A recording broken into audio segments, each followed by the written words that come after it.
एक बार की बात है। गुरु और शिष्य जंगल से होते हुए सफर कर रहे थे।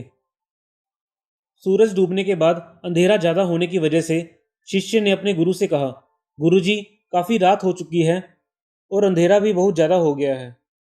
तो बेहतर यही होगा कि हम आज की रात यहीं पास के किसी गांव में गुजारें। तो गुरुजी ने कहा, ठीक है, तुम सही कह रहे हो, हमें आसपास कहीं रुक जाना चाहिए।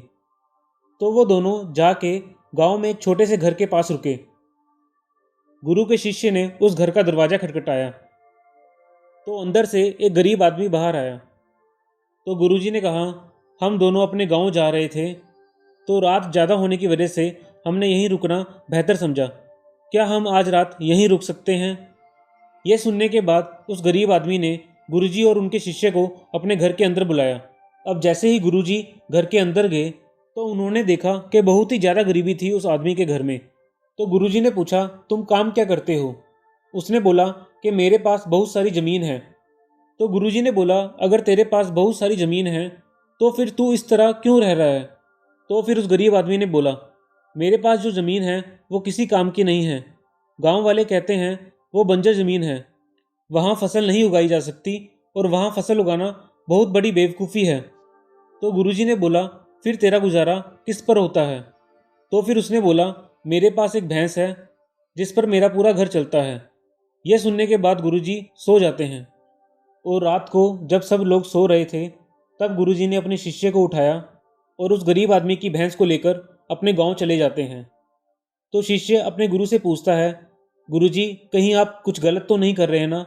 उस गरीब आदमी की रोजी रोटी इसी भैंस की वजह से चलती है। तो गुरुजी अपने शिष्य की तरफ देखते हैं और मुस्कुराते हुए आगे बढ़ जाते हैं। उस बात को अब 10 साल गुजर जाते हैं और जो वो शिष्य था अब वो खुद बहुत बड़ा गुरु बन चुका है।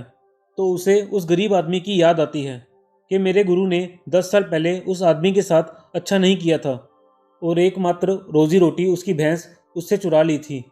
पता नहीं वो कैसे जी रहा होगा। मुझे एक बार चलकर देखना चाहिए कि अब वो आदमी किस परिस्थिति में है।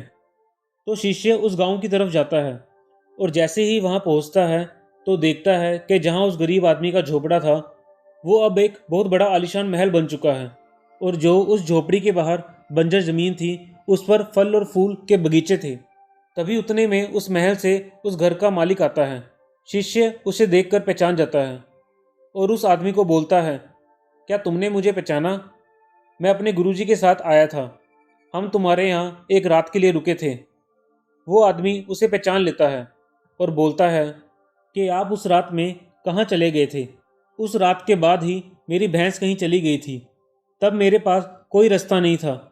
अपना और घर वालों का पेट पालने के लिए मैंने उस बंजर ज़मीन पे ही बहुत मेहनत की और काफ़ी मेहनत करने के बाद उस बंजर ज़मीन पे फसल निकल आई और आज मैं इस गांव का सबसे बड़ा और अमीर आदमी बन चुका हूँ।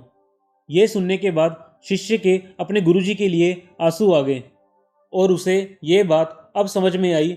अब वो बहुत ज़ोर ज़ोर से रोने लगा।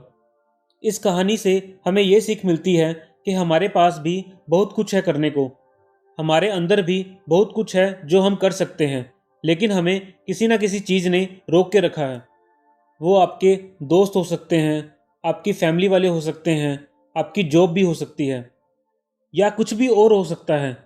देखिए ध्यान से, कहीं आपके पास भी भैंस के जैसे कोई दूसरी चीज़ तो नहीं है जिसने आपको आगे बढ़ने से रोक के रखा है। दोस्तों, अगर आपको ये वीडियो अच्छी लगी हो तो हमारे चैनल माइंड पेंटिंग ज्ञान को जरूर सब्सक्राइब करें।